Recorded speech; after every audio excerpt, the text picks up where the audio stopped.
Hello friends, welcome to my YouTube channel Standard 8 Subject English. My Swadhyapoti, let's read more in my Unit 1. Don't be stupid. So complete the following sentence selecting the correct option. This is the story of three fishes. આ story છે એ ત્રણ માછલીઓની છે. Stupid loses his life because stupid છે એની life છે એ લોસ્ટ કરે છે because he did not follow clever's advice. હોશિયાર વ્યક્તિની એડવાઇસ તે માનતી નથી એટલે. Words of clever's friend made him a sad. બરાબર, એને ઉદાસ બનાવે છે. હવે question 2, who said the following sentence, write their names. We will get a lot of money. આ કોણ કહે છે? માણસ. We shall come tomorrow with a big net. આપણે આવતીકાલે મોટી જાળી લઈ આવશે. આ કોણ કહે છે? the man. I will be safe. કોણ કહે છે? lazy. What big means say, they never do. મોટો માણસ શું કહે છે જે નહીં કરે? stupid. This lake is full of fish. આ કોણ કહે છે? the man, એટલે માણસો કહે છે. Question 3, read the following paragraph from the lesson. There was a lake in a forest. કે જંગલમાં એક તળાવ હતું. where lived 3 big fish. ત્યાં ત્રણ માછલીઓ, મોટી ત્રણ માછલીઓ રહેતી હતી. They were called clever, lazy and stupid. તેને હોશિયાર, આળસુ અને મૂર્ખ એમ ત્રણ નામ હતા. They were friends. ત્રણેય મિત્રો હતી. One day, એક દિવસ, Clever heard some people talking by the side of the lake. કે એક દિવસ છે એ હોશિયાર માછલીએ લોકોને કંઈક વાત કરતા જોયા હતા તળાવની પાસે. They were saying, તેઓ કહેતા હતા, This lake is full of good fish. કે આ તળાવમાં ઘણી બધી સારી માછલીઓ છે. We shall come tomorrow with a big net and catch all the fish. તો આપણે આવતીકાલે અહીંયા આવશી અને મોટી નેટની જાળી લઈ આવશી અને આ બધી માછલીઓને પકડી જશે. ક્લેવર સેડ ટુ હિમસેલ્ફ. હોશિયાર માછલી ખુદને કહે છે, I must tell my friends વટ આઈ હેવ બિયર્ડ. કે મારે મારા મિત્રોને કહેવું જોઈએ કે મેં શું સાંભળ્યું. હિયર્ડ.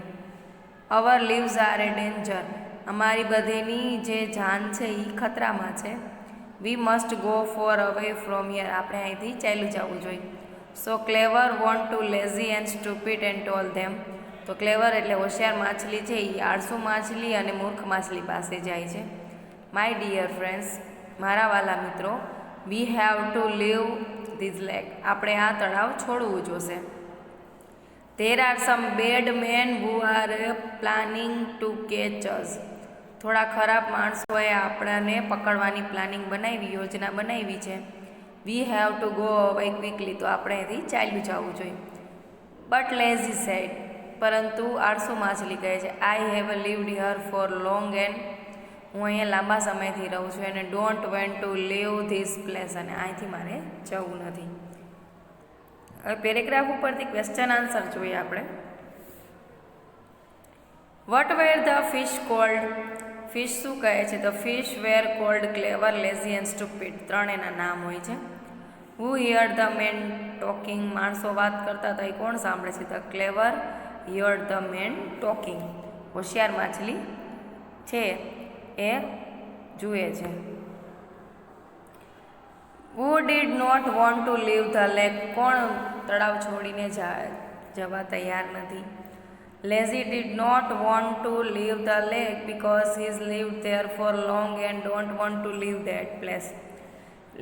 એ આળસુ માછલી છે એ આ જગ્યા છોડીને જવા તૈયાર નથી કેમ કે તે લાંબા સમયથી રહે છે. Answer the question selecting the correct option. Right A, B or C, D. Which of the following was not the name of the fish? Clever, dumb, lazy and stupid. તો શું આવે? dumb. Who heard the people talking? Clever. Who did not want to leave the lake? Lazy. કે કોણ તળાવ છોડીને જવા માટે તૈયાર નહોતું? Lazy. We shall come tomorrow with a big net. Who said? તો કે man, એટલે માણસો કહે છે. We have go to away quickly. Who said this. આપણે અહીંથી ચાલ્યું જવું જોઈએ. કોણ કહે છે? Clever. I have lived here for long. Who said this? Lazy. આળસુ માછલી કહે છે. હવે પેરેગ્રાફ 2 છે જુઓ. But lazy and stupid did not want to leave this lake. આળસુ માછલી અને મૂર્ખ માછલી છે એ આ તળાવ છોડીને જવા માટે તૈયાર નહોતી. So clever said good bye to them and swam away. તો હોશિયાર માછલી ત્યાંથી ચાલી ગઈ અને બેને ગુડ બાય કહે છે. નેક્સ્ટ મોર્નિંગ એટલે બીજી સવારે the man came with a big net. માણસો મોટી જાળી સાથે આવે છે and caught the whole fish અને બધી માછલીઓને પકડે છે. When lazy was caught. લેઝી એટલે આળસો માછલી પકડાઈ જાય છે. હી લે વેરી સ્ટીલ. એ બહુ પકડાઈ જ જાય છે બધી માછલીઓ પૈકી. After all he was a lazy. એ ખૂબ જ આળસુ હોય છે બટ નોટ સ્ટુપિડ. તે પણ મૂર્ખ નથી. He did not move at all. તે હલનચલન કરતી નથી. When the man saw him. તો માણસ એને જુએ છે. તે thought him to be a dead. તેવું વિચારે છે કે આ મરી ગઈ છે. So they look him out of the net. તો તેને નેટની બહાર કાઢે છે. And threw away on the sand. અને રેતી પણ ફેંકે છે. વેન નો બડી વોઝ લુકિંગ એટ હિમ. કોઈ એને જોતું નથી જ્યારે lazy slipped back into a water and was safe. Lazy માછલી છે એ ધીરેકથી પાણીમાં ચાલી જાય છે અને ખુદને સેફ રાખે છે, સુરક્ષિત રાખે છે. Answer the following question. Who did not want to the leave the lake. કોણ તળાવ છોડવાનું તું માંગતું? Lazy and stupid did not want to leave the lake. Lazy અને Stupid. Who said good bye to her friends? Clever said good bye to her friends. હોશિયાર માછલી. વટ did the man do. માણસોએ શું કર્યું? The man came with a big nets and caught all the fish. માણસો આવે છે મોટી જાળી સાથે અને બધી માછલીઓને પકડે છે. What did Lazy do when he was a caught. કે લેઝી માછલી જ્યારે પકડાઈ જાય છે ત્યારે તે શું કરે છે? When lazy was caught he was a lay very steel. તે પકડાઈ જાય છે ત્યારે તે બેહોશ થઈ જાય છે. What did the main think. માણસ શું વિચારે છે? The man thought the Lazy was dead. માણસ એવું વિચારે છે કે આ જે લેઝી માછલી છે એ મરી ગઈ છે. What did the man do with Lazy. માણસોએ લેઝી માછલી સાથે શું કર્યું? The man took Lazy out of the net. માણસોએ આ લેઝી માછલીને નેટમાંથી કાઢી અને થ્રો હિમ અવે ઓન ધ સેન્ડ. અને બીજી જગ્યાએ ફેંકી. વટ ડીડ લેઝી ડુ વેન નો બડી વોઝ લુકિંગ. લેઝી માછલીએ શું કર્યું? કોઈ એને જોતું નહોતું ત્યારે. Who no was looking Lazy slipped back into water. કોઈ એને જોતું નહોતું એવી રીતના તે ધીરેકથી પાણીમાં સરકી ગઈ. Answer the question selecting the correct option. Write A B or C D. Who said good bye? Clever said good bye. Blank did not want to leave the lake. કોણ નહોતું તળાવ છોડીને ગયું? Lazy and Stupid. When lazy was a caught. કે જ્યારે lazy માછલી છે એ નેટમાં ફસાઈ જાય છે.